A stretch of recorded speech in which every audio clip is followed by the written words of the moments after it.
What you're seeing here is a little video that is in Vistas that will show you something interesting about Spanish culture and give you some activities to work on, to think about, and to practice your Spanish. So, how do you get to one of these things? Well, let's go to the home page where you usually end up. Now, you have your assignments here, but we can go to any activities under content. And when we're in activities, we can pick any lesson and say, oh, I want to review what happened in this universidad. So you can go to any activities that you've done or that have been assigned, but you can also click on all activities and see everything that could have been done. So you can see what you've done, but if you go to all activities, you can see ones that you haven't actually got to and think, oh, let's practice that because I like doing the listening exercises in the lab manual. What else can you do? You can go to any one of the lessons and then pick the fotonovela.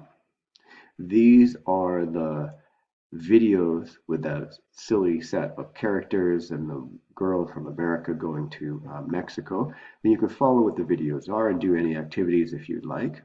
You can practice or re-practice any of the pronunciation exercises.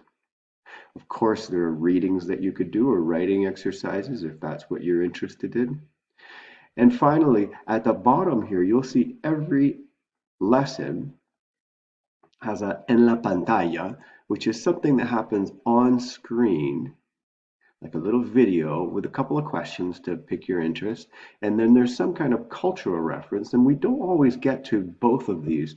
So there's usually something that is not assigned that you might be interested in thinking and reading about. Here's the one on football in España, which is almost like a religion, football like soccer, and España in Spain. It's actually the biggest sport in Latin America as well. And most countries, most cities, excuse me, and towns, there'll be a church, there'll be a plaza central, and there'll be a football field.